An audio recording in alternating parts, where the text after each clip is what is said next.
ladies and gentlemen, good day. And of course, to start by thanking for the opportunity to speak here. I learned about innovative journalism from David Northrop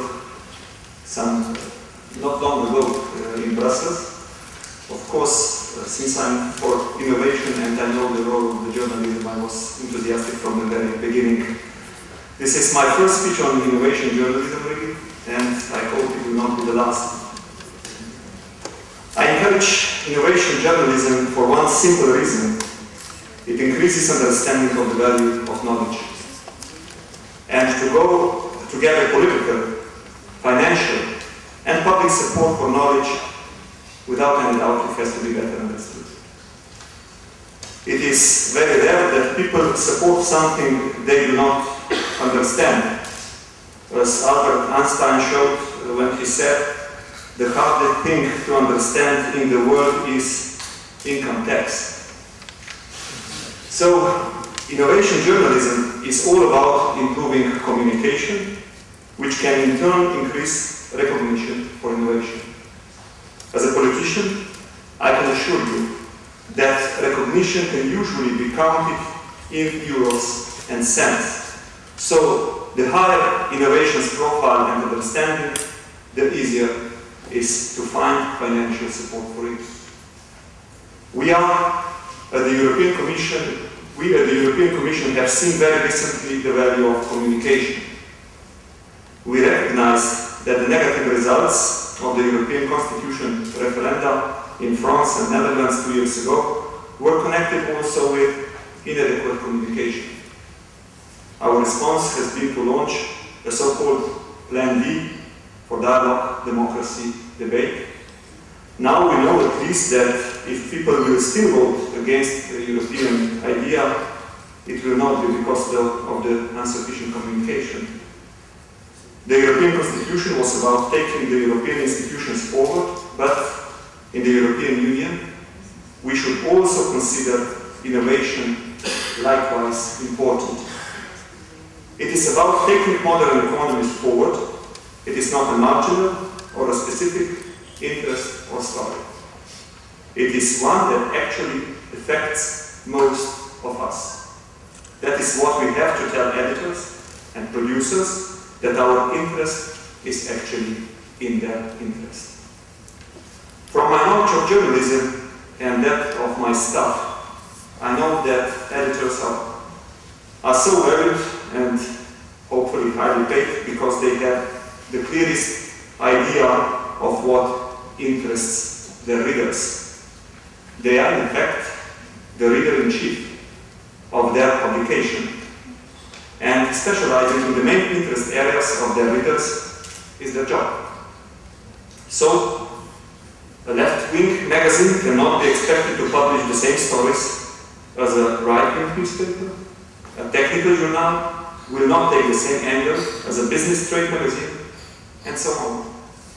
Our task is to show all of these levels of journalism that innovation is an umbrella which covers many of these areas. That it cannot be categorized through traditional subjects or treated in the old ways. It is an integral part of many different parts of society, in business and in schools, in governments and in laboratories, in Europe, and of course also elsewhere. I'd like to illustrate innovation's role with an old story. It involves 3 blind men who are taken on a visit to a zoo for the first time. Their guide takes them to an elephant's cage. He asks them to touch the elephant and tell him what it looks like. The first blind man at the front is holding the elephant's trunk and says, "An elephant is a bit like a snake." The second blind man, who is holding a leg, says, "No, the elephant is like a tall, thick tree." The third blind man, who is holding the tail, says, "No, an elephant is thin and hairy." Who was right? Well, none of the blind men was wrong, but none of them had the full picture. In today's world, innovation is that elephant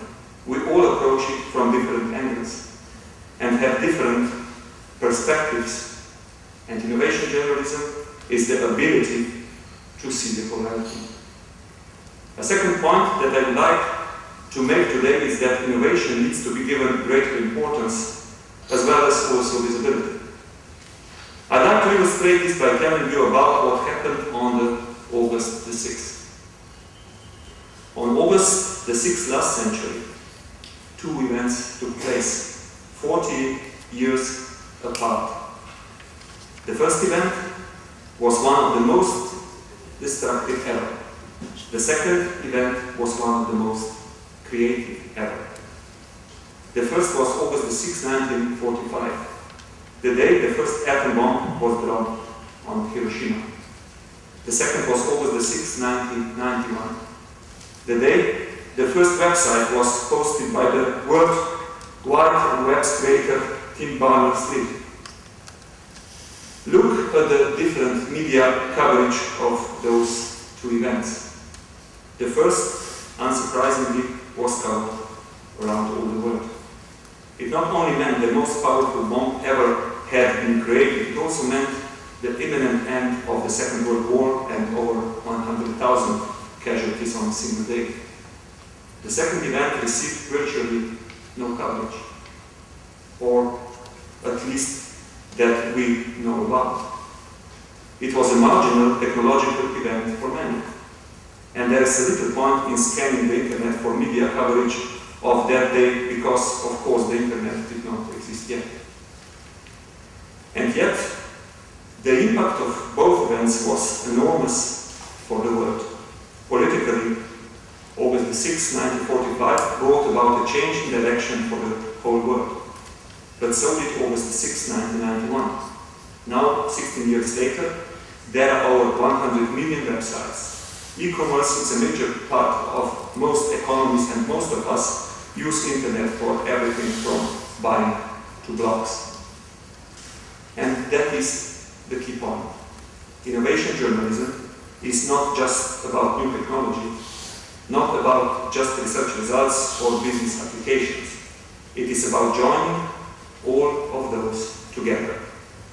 It's no longer good enough to talk about the scientific breakthrough without telling us why this is important in the marketplace.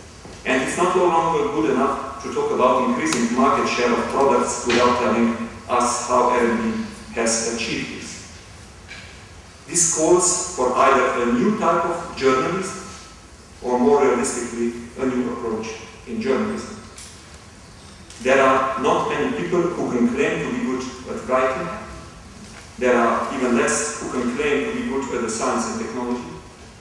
And there are not many business people who have the time for either of these. But an overview approach to innovation is what it's deeply needed. And this requires a new way of training and practicing journalism in innovation. As usual, this is all about having the right people and giving them the right tools. At European level, our 7th framework program has specific actions in its capacities program for journalists. And the European Commission's DG Research is currently looking into the level of science and innovation journalism around Europe.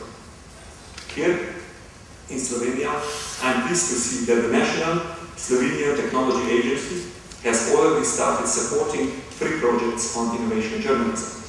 I hope that this and further national and European initiatives will play a role in reinforcing the role of innovation journalism. Ladies and gentlemen, as I mentioned at the beginning, innovation journalism is all about recognition. Recognition of innovation's role, recognition of knowledge's importance, recognition of how innovation works. Today's event is about recognizing those who have done this job best. I'm pleased we have arrived at the stage where we can provide awards to these winners in innovation. This can always take some time.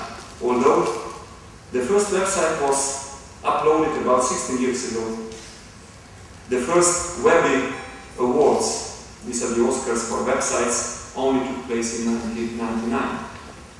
The Webby is an innovative ceremony awards winners are only allowed to use 5 words in their acceptance speeches. This year, the science winner said, "Houston, we are the winner." An artist winner said, "Can anyone fix my computer?" And in the Lifetime Achievement Award, David Bowie said, "I only get 5 words." This sums up the new approach to journalism in the innovation age. Innovation, information, which is coming out of that, has to be short, sharp, and up to the point, and preferably memorable. Journalism is changing more than we realize. Websites have to be catchier, articles have to dig deeper, and of course, speeches have to be shorter. And so I will finish mine now by wishing you all luck in making innovation, knowledge, and research better understood and recognized. If the message would be instead of the 10th page in the newspaper, on the first page, it would be well understood. Thank you.